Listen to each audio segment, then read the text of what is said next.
राम मंदिर अयोध्या का इतिहास एक मंदिर के टूटने और फिर पुनर्निर्माण तक सीमित नहीं है।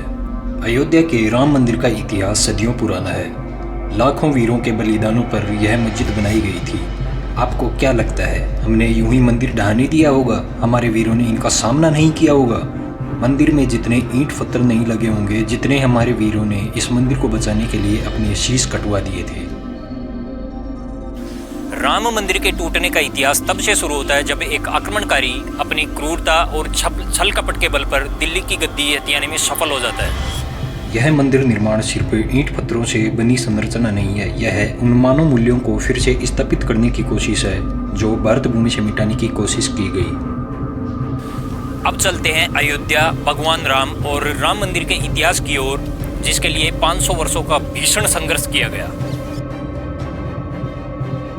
भगवान श्री राम का जन्म 5114 ईसा पूर्व अर्थात आज से लगभग 7137 वर्ष पूर्व अयोध्या में हुआ था। आक्रांताओं के आने से पहले यहाँ हिंदू, जैन और बौद्ध धर्म के बहुत से मंदिर और स्तूप थे।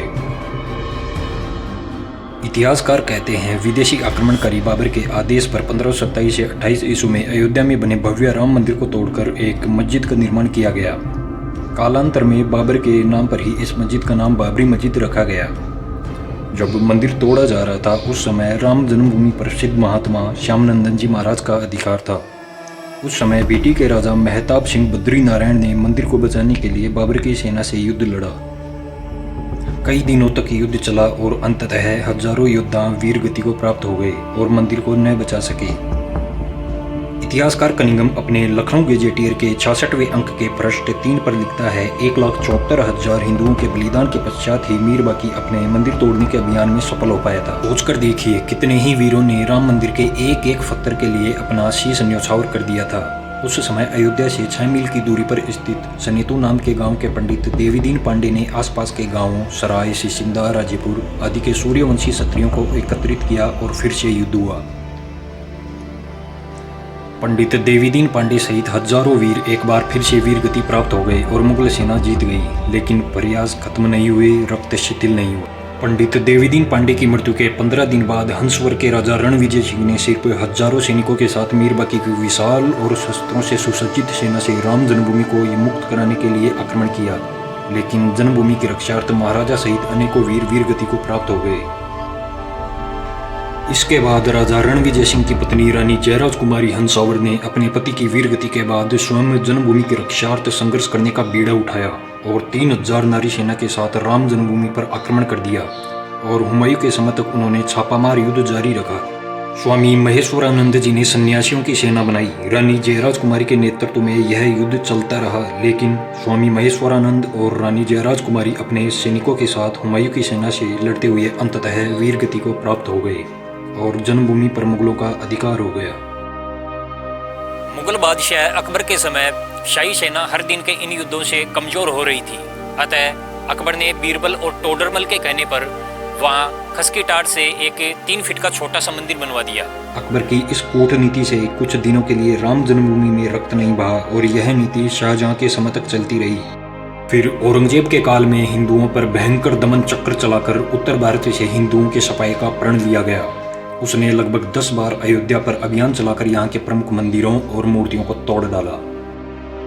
औरंगजेब के समय समर्थ गुरु श्री रामदास जी के शिष्य वैष्णव दास जी ने राम जन्मभूमि को मुक्त कराने के लिए 30 बार आक्रमण किए।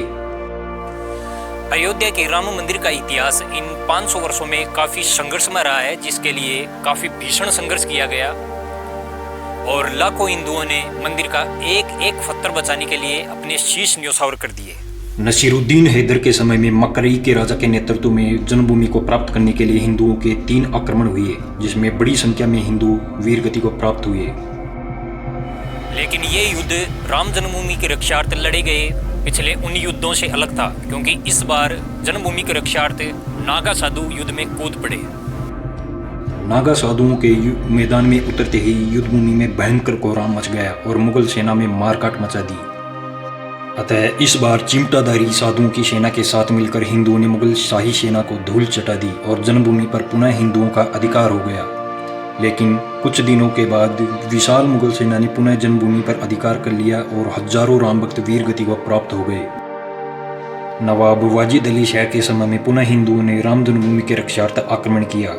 फैजाबाद गेजेटियर में कनिंघम ने लिखा, इस युद्ध में बहुत भीषण संघर्ष हुआ। 2 दिन और रात तक चले इस भयंकर युद्ध में अनेकों हिंदुओं के मारे जाने के बावजूद राम जन्मभूमि पर हिंदुओं ने फिर से अधिकार कर लिया।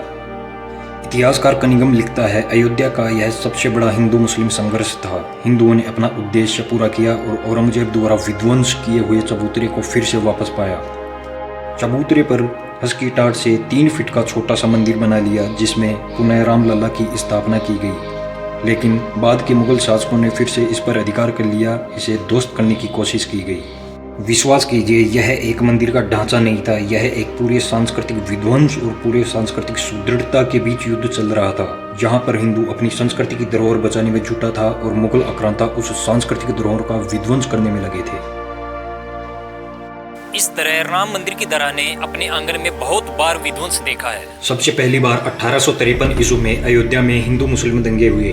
1857 की क्रांति के समय बाबा रामचरण दास जी ने एक मौलवी आमिर अली के साथ मिलकर जन्मभूमि को वापस पाने की कोशिश की, लेकिन कुछ कट्टरपंथी मुस्लिमों के चलते ब्रिटिश शासन ने 18 मार्च 1858 ईस्वी को उन्हें फांसी पर लटका दिया।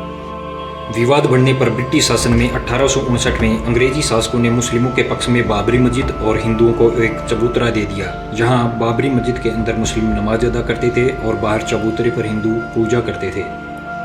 जरा सोचकर देखिए, जो श्री राम की मूर्ति आज राम मंदिर में विराजमान हुई है, वह कई वर्षों तक एक चबूतरे पर रखी गई थी और उस चबूतरे को पाने के लिए लाखों हिंदुओं ने अपना बलिदान दिया था। राम मंदिर के हक के लिए पहली कानूनी लड़ाई 19 जनवरी 1885 को आरंभ हुई।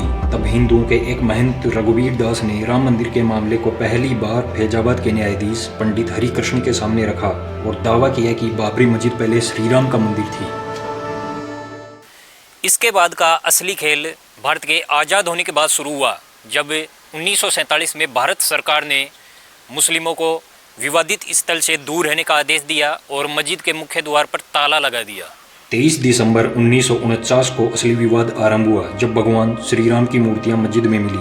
हिंदुओं का कहना था कि रामलला वहां प्रकट हुए हैं। बहुत से हिंदुओं ने कहा कि उन्होंने वहां पर एक सुंदर छोटे बालक को खेलते हुए देखा है। दूसरी तरफ मुस्लिम पक्ष का कहना था कि हिंदुओं ने ये मूर्तियां वहां पर रखी हैं।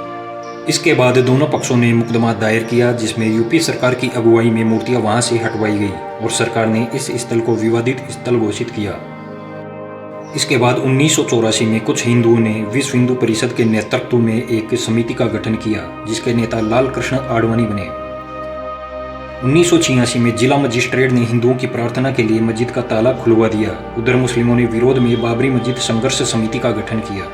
1990 में विश्व हिंदू परिषद ने राम मंदिर के लिए अभियान तेज किया और विवादित स्थल के समीप राम मंदिर की नींव रखी।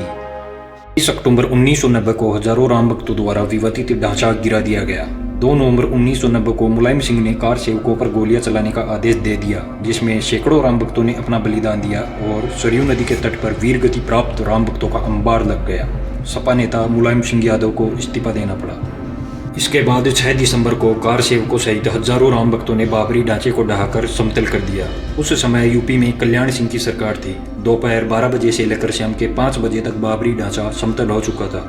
हजारों हिंदुओं की भीड़ ने उसी स्थान पर पूजा अर्चना कर रामशिला की स्थापना की। मामले को देखते हुए पुलिस और अधिकारियों की गुंबद के आसपास मौजूद कार सेवकों को रोकने की हिम्मत तक नहीं हुई। इसके बाद कोर्ट में लगातार केस चलता रहा और आखिरकार 1950 से 2019 तक चल रहे अयोध्या मामले केस में सुप्रीम कोर्ट ने राम मंदिर के पक्ष में फैसला सुनाया। इसके बाद मार्च 2020 में रामलला को टेंट से निकालकर फाइबर के बने हुए मंदिर में स्थानांतरित किया गया और अगस्त 2020 में राम मंदिर भूमि का पूजन शुरू हुआ और अंततः मंदिर का निर्माण कार्य शुरू हो गया। 1528 से लेकर 2024 तक राम मंदिर को बनाने के लिए 77 से ज्यादा युद्ध और अनेकों दंगे हो चुके हैं, जिसमें लाखों कार सेवकों, गुरु गोविंद सिंह जी सहित अनेकों राम भक्तों ने कई सारे युद्ध किए हैं और अंततः राम मंदिर की नींव रखी गई। और 22 जनवरी 2024 को रामलला की मंदिर में प्राण प्रतिष्ठा की गई और इसके साथ ही 500 वर्षों के उस संघर्ष का भी अंत हो गया, जिसके लिए अनेकों हिंदुओं ने अपना बलिदान दिया। मंदिर निर्माण के समय राम मंदिर की नींव के नीचे एक टाइम कैप्सूल रखा गया है, जिसमें भगवान श्री राम, उनकी अयोध्या, उनके जन्म स्थान और उनके जन्म से जुड़ी हुई अनेकों महत्वपूर्ण वस्तुएं एवं जानकारियों को सहेजा गया है। तो राम मंदिर के लिए लाखों योद्धाओं ने संघर्ष किया है, अपना बलिदान दिया है और यह मंदिर हर भारतवासी का सपना था जो अब जाकर पूरा हुआ है।